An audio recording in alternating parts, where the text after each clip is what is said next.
राधे राधे दोस्तों, आज आप सुने सूर्य भगवान की व्रत कथा। पूस रविवार के व्रत में अलूना भोजन करे, सूरज भगवान की पूजा करे। इस दिन साक्ष नहीं बनानी चाहिए, सिर नहीं धोना चाहिए, तेल नहीं खाना चाहिए। सूर्य भगवान की पूजा करके पूस रविवार व्रत का कथा सुननी चाहिए, फिर भोजन करना चाहिए। एक साहूकार था, उसके कोई बच्चा नहीं था। एक दिन वो सुबह के समय घर के बाहर गया तो उसने देखा कि एक किसान खेत में दाना डालने जा रहा था। साहूकार को देखते ही वो आपस लौट गया और बोला कि आज तो शगुन अच्छा नहीं हुआ। जब साहूकार ने यह सुना तो उसका मुंह उतर गया। घर आने पर उसकी पत्नी ने पूछा कि आज क्या बात है। साहूकार ने सारी बात बताई तो पत्नी बोली, आज चिड़िया आई तो वो भी बोली बच्चे नहीं है तो दाना कहाँ से मिलेगा, कह कर उड़ गई। साहूकार को क्रोध आ गया। उसी दिन से वो सूरज भगवान की आराधना करने लगा। 12 बरस बीत गए। तब सूरज भगवान ने सोचा कि यदि भक्त की पुकार नहीं सुनी तो भगवान को कोई नहीं मानेगा। सूरज भगवान को याद आई, प्रकट होकर बोले, साहूकार तेरे नसीब में बच्चा नहीं है, पर मेरे आशीर्वाद से तेरे घर में एक कन्या जन्म लेगी। 9 महीने का बाद उनके घर में एक कन्या ने जन्म लिया। जब नाउन नहलाने आती तो कन्या हंसती मुस्कुराती। कन्या के मुस्कुराने से ही हीरा मोती गिरते। उन हीरो मोती को नाउन लेकर चली जाती। जब 1.25 महीना बीत गया तब साहूकार की पत्नी नाउन से बोली, अब इसे मैं नहलाऊंगी। जब वो उसने नहलाने लगी तो बच्ची के हंसने पर हीरा मोती गिरने लगे। अब वो समझ गई कि नाउन ने तो खूब हीरे मोती इकट्ठा कर लिए हैं। जब लड़की बड़ी हुई तो माँ बाप ने सोचा कि घर में धन तो बहुत है, घर जमाई रख लेते हैं। उन्होंने एक गरीब लड़का ढूंढा और उसके साथ अपनी लड़की का विवाह करवा दिया। माँ तो दिन उगते ही बेटी को उठाने जाती और उसका मुंह देखती। तब लड़की का पति बोला, आपने बीच सुबह सुबह माँ का क्या काम है। तो लड़की बोली, माँ का नियम है कि वो सुबह उठते ही मेरा मुंह देखती है। दूसरे दिन वो सुबह उठा और उसका मुंह देखा तो उसके मुंह से हीरे मोती बिखरने लगे। अब वो समझ गया कि इसलिए ही सासू माँ इसका मुंह पहले ही देख लेती है। थोड़ी देर बाद लड़की की माँ आई तो हीरे मोती नहीं मिले। माँ समझ गई कि जमाई को पता चल गया है। माँ के मन में कपट आया। उसने एक आदमी को जमाई को जाने से खत्म करने के लिए भेज दिया। आदमी ने जमाई को मार दिया और उसको सिर सासू को लाकर दे दिया। सूरज भगवान ने देखा कि हमारी दी हुई कन्या का पति मार दिया गया है। सूरज भगवान मनुष्य रूप में भिक्षा मांगने आए और उस कन्या का पति का सिर साथ में लेकर आए। उन्होंने उसके अंग जोड़कर अमृत का छींटा दिया।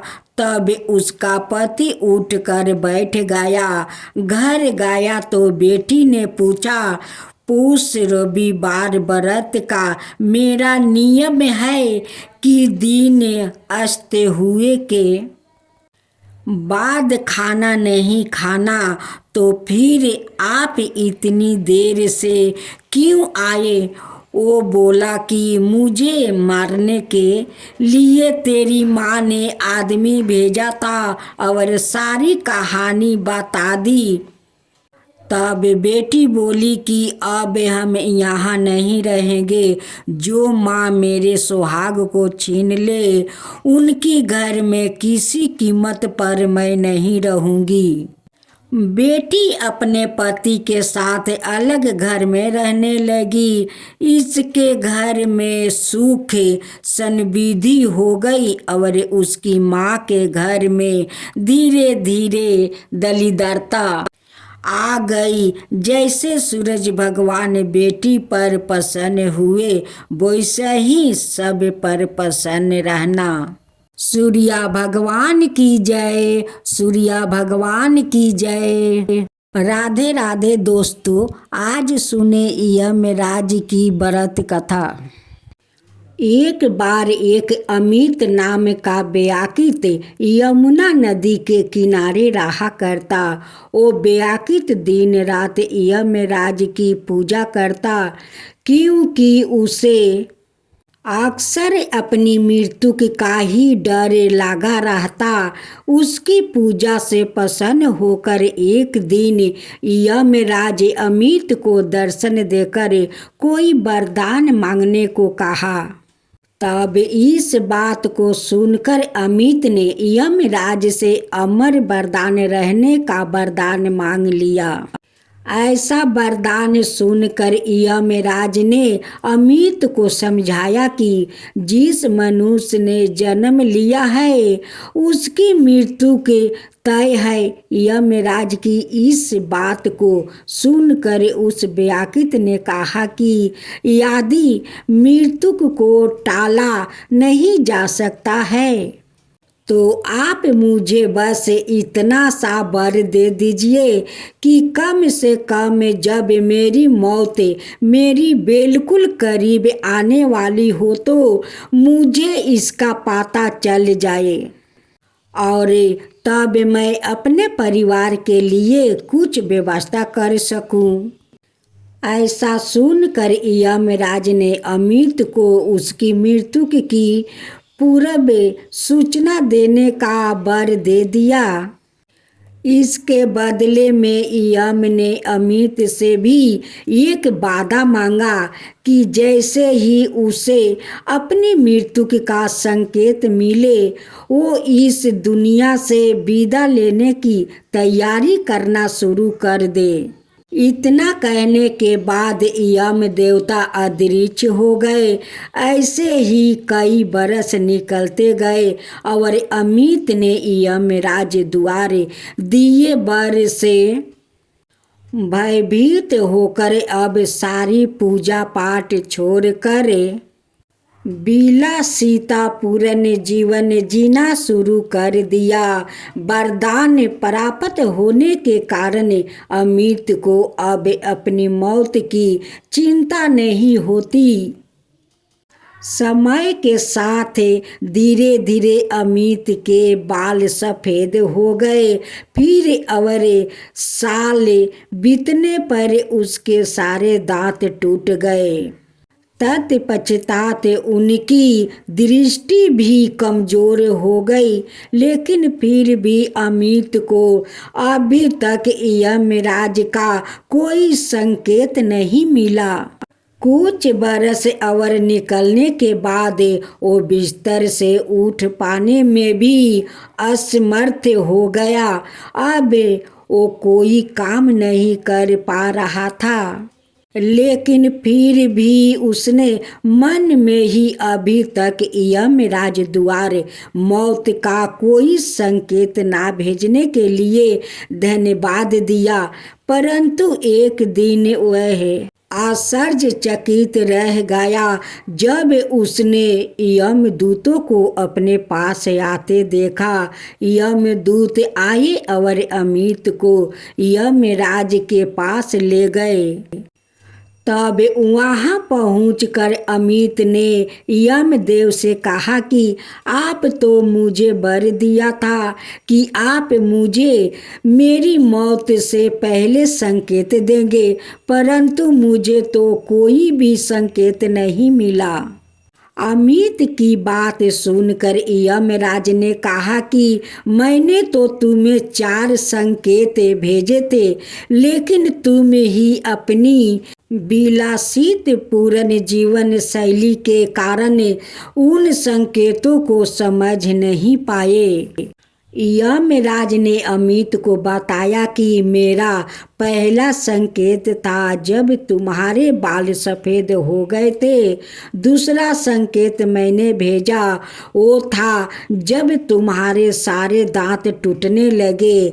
इसके बाद तुम्हारी दृष्टि चली जाना मेरा तुम्हें दिया गया तीसरा संकेत था। और मेरा चौथा इशारा था जब तुम्हारा शरीर के अंगों ने काम करना बंद कर दिया। लेकिन तुम ही इन सभी मृत्यु पूर्ण मिलने वाले इन लेटों को समझ नहीं पाए। और एक दूसरी कथा है। दादी सावित्री बाई कहती है, पुराने जमाने में एक गांव था जहां एक बुढ़िया रहती। वहां बहुत धनवान थी और रोज सोने का एक टुकड़ा दान किया करती।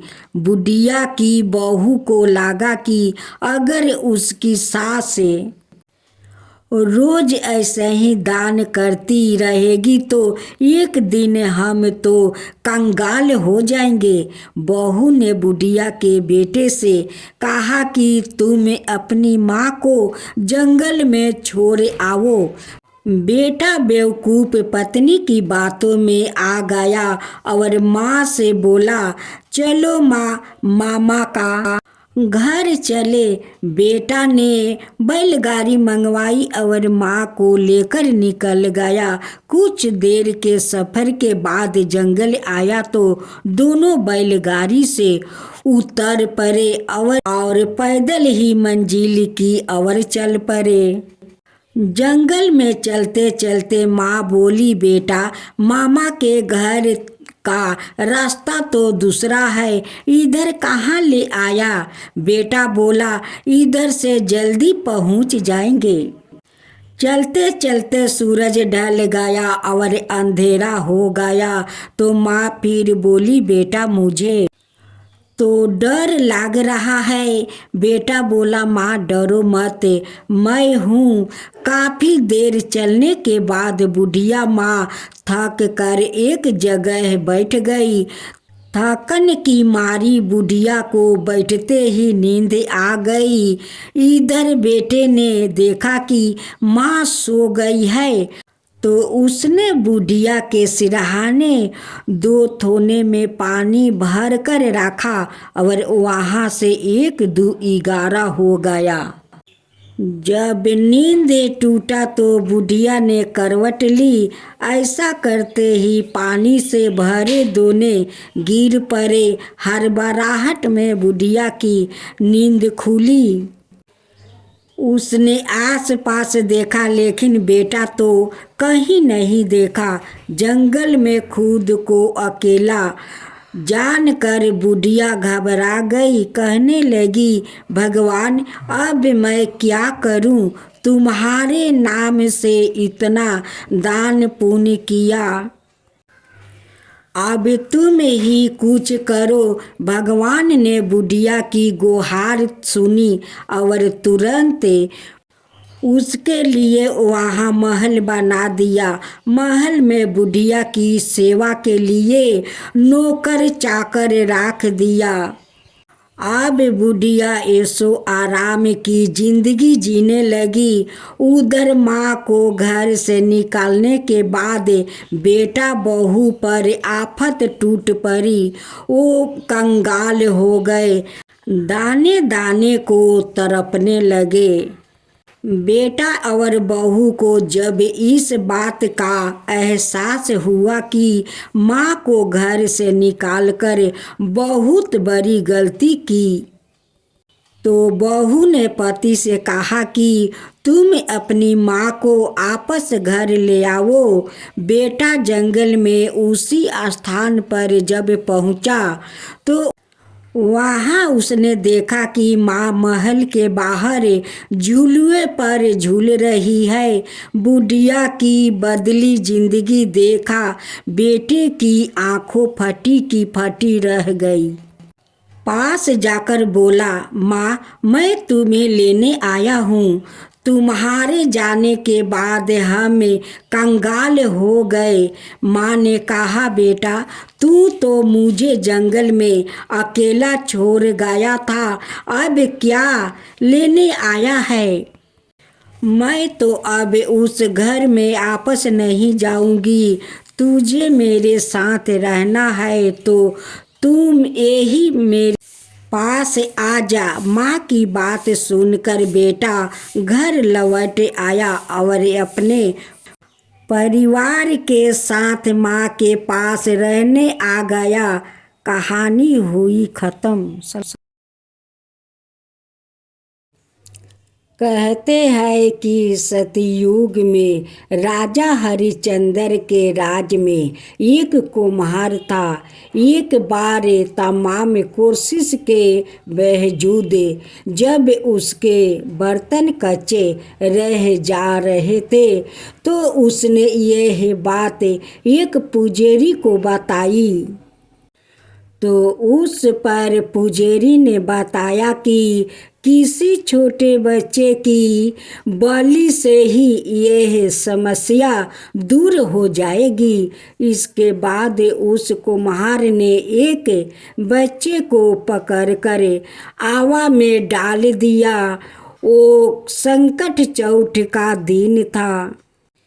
उनकी माँ काफ़ी खोजने के बाद भी जब उसकी माँ को उसका बेटा नहीं मिला तो उसने गणेश जी के समक्ष सच्चे मन से प्रार्थना की। उधर जब कुम्हार ने सुबह उठकर देखा तो आवा में उसके बर्तन तो पक गए लेकिन बच्चा भी सुरक्षित था।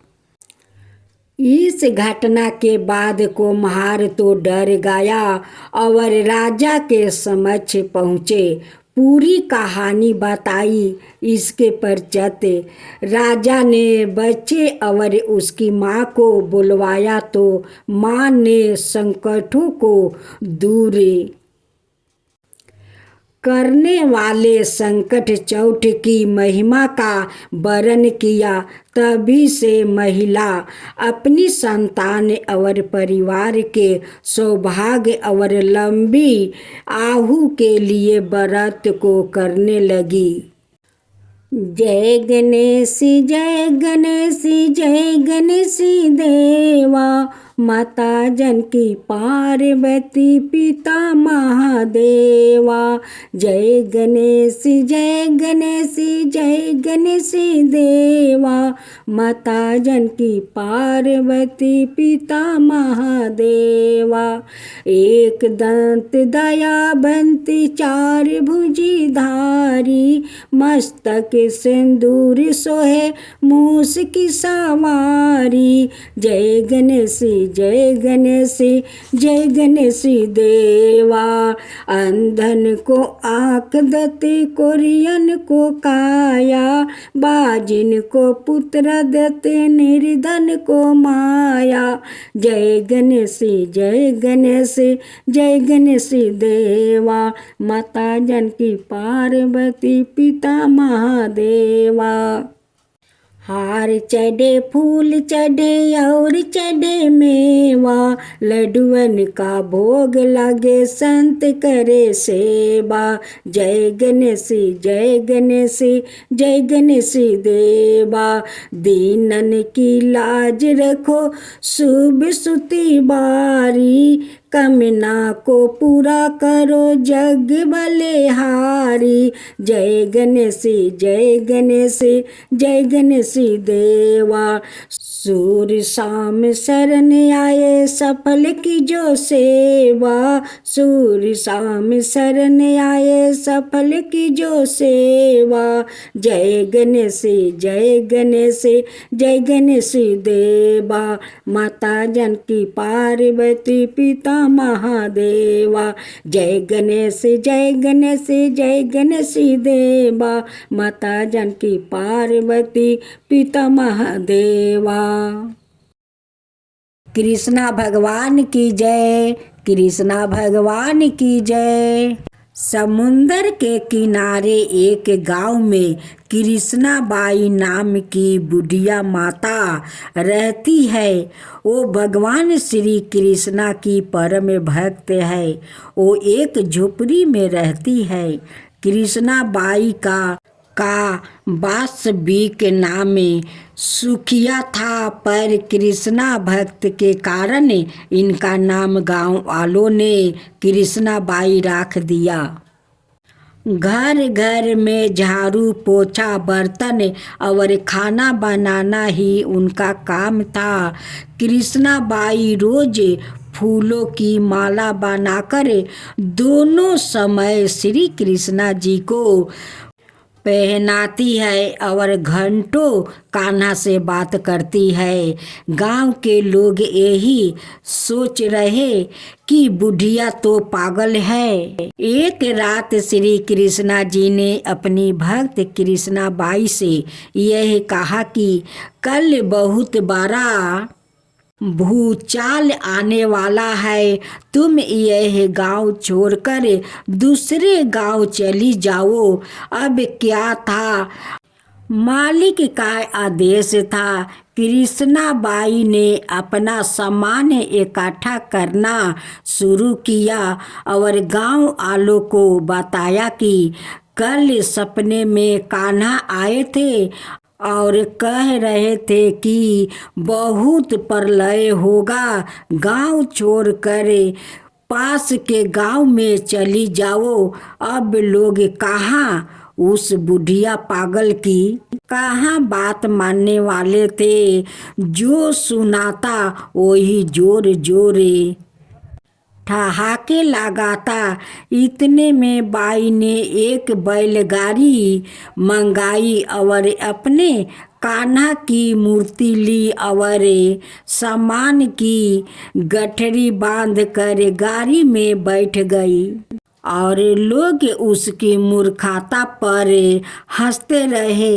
बाई ने जाने लगी अपने गांव की सीमा पार कर अगले गांव में प्रवेश करने ही वाली थी कि उसे कृष्णा की आवाज आई, अरे पगली, जा अपनी झोपड़ी में से वो सुई ले आओ जिससे तू माला बनाकर मुझे पहनाती है।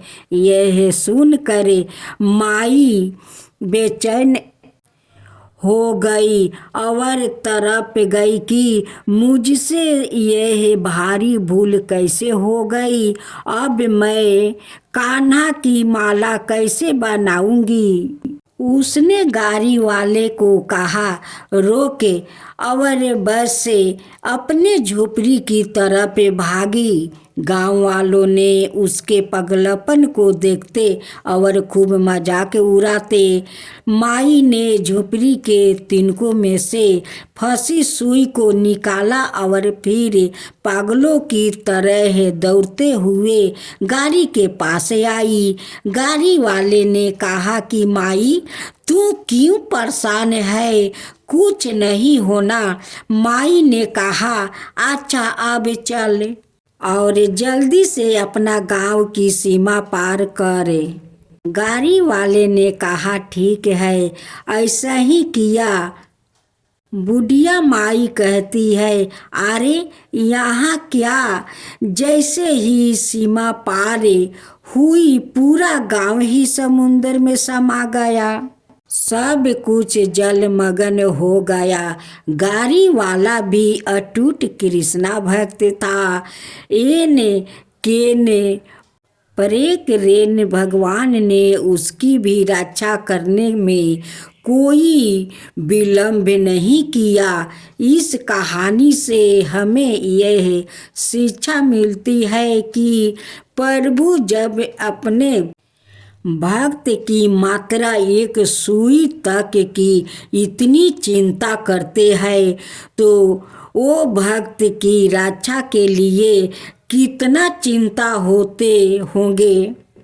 जब तक उस भक्त की एक सुई उस गांव में थी पूरा गांव बचा था। इसलिए कहा जाता है कि बहरी बदरिया पाप की बरसने लगे अंगार संत ना होते जगत में जल जाता संसार अर्थ। अगर इस दुनिया में संत एवं अच्छे व्याकृत ना होते तो यह संसार कब का समाप्त हो गया होता। शंकर भगवान की जय।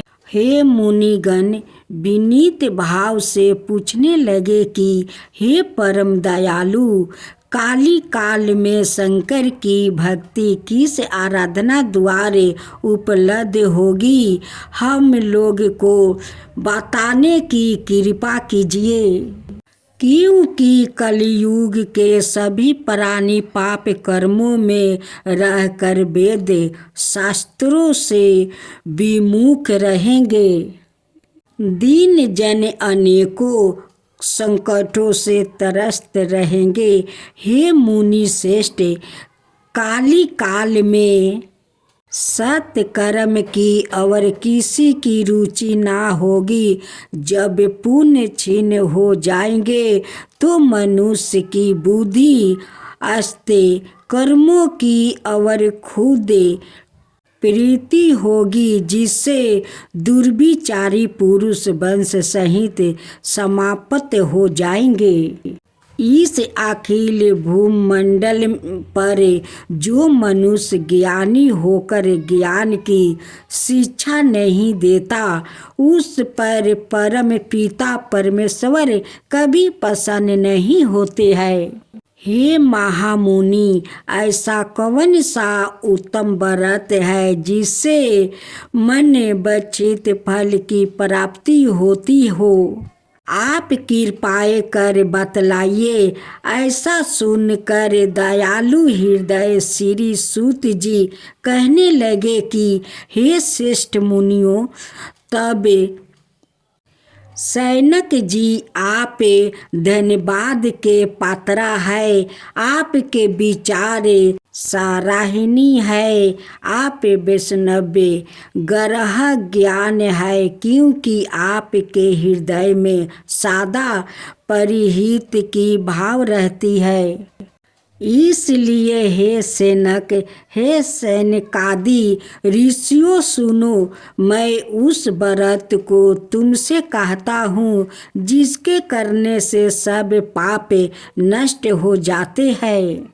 धन वृद्धि कारक, दुख विनाशक, सुख प्राप्त करने वाला, संतान देने वाला, मन बच्छित फल प्राप्ति करने वाला यह व्रत तुमको सुनाता हूँ, जो किसी समय भगवान शंकर ने सती जी को सुनाया था और उसने प्राप्त यह परम श्रेष्ठ उपदेश मेरे पूज्य गुरु जी ने मुझे सुनाया था, जिससे आपको समय पाकर शुभ बेला में मैं सुनाता हूँ।